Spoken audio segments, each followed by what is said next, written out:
السلام عليكم ورحمه الله وبركاته. اهلا بكم في شركه تيبو ماربل للرخام والجرانيت.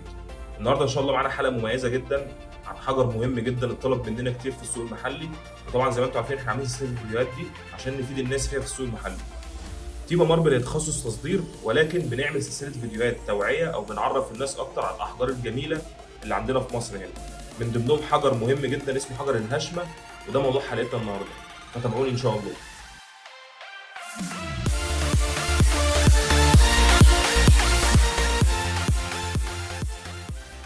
طبعا عندنا في الحجر الهشمه ده كذا نوع في الهشمه المصري.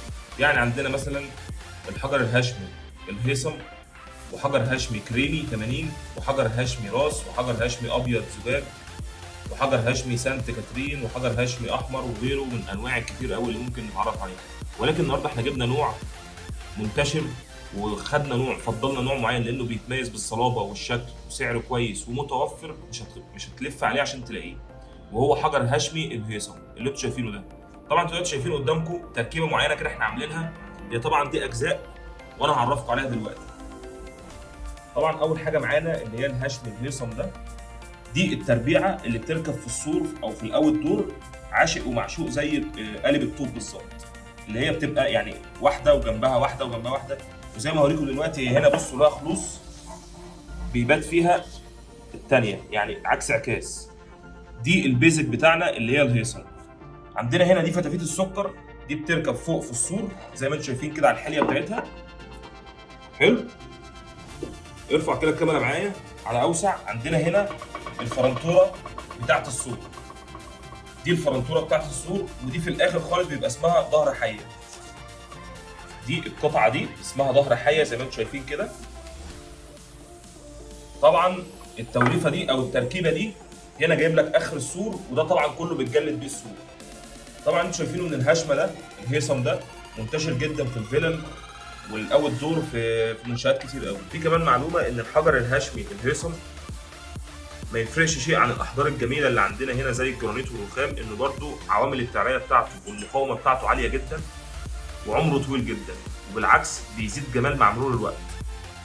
يعني مش من الحاجات اللي انت مع المطر ومع التعاملات الجويه ووسائل التعريه ان هو هيقل او هيبوظ، بالعكس ده بيزيد جمال جدا.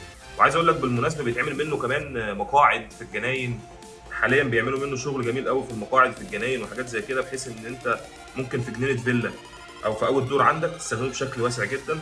ولكن احنا موضوعنا النهارده عن الواجهات بتاعت الاول دور، فانا برشح لك جدا جدا الحجر ده، حجر الهشمي الهيثم. وطبعا دي الفرنتوره وفتافيت السكر وظهر الحيه، دي كماله للشكل الجمالي بتاع الحجر ده على السوق. اسعار الحاجه دي متناوله جدا وكويسه جدا. طبعا ما ينفعش في الفيديو اقول لك سعر لان كل يوم الاسعار فيها اختلاف، وطبعا مختلف من تاجر لتاجر ومن مكان لمكان، ولكن اسعارها كويسه جدا، ويعتبر من اقل الاسعار اللي انت هتقابلها في الاحجار لو هتركبها لبيتك.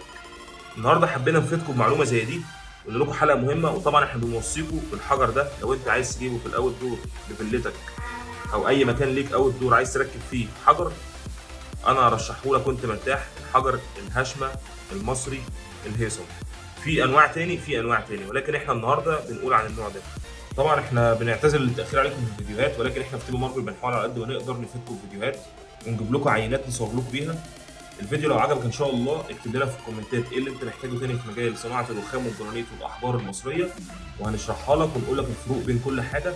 وطبعا انا لما عملت حلقه عن الحجر الهشمه اخترت افضل نوع ممكن تستخدمه واحسن سعر ممكن تجيبه، وعشان المعلومه اللي اقولها لك تبقى معلومه فيها ثقه ومصداقيه فتختار بناء عليه. حجر الهشمه الهيثم ده من افضل الحاجات اللي هتستخدمها. شكرا لكم وشكرا لمشاهدتك للفيديو، ونتمنى ان شاء الله نكون فدناكم، والسلام عليكم ورحمه الله وبركاته. تيبو ماربل.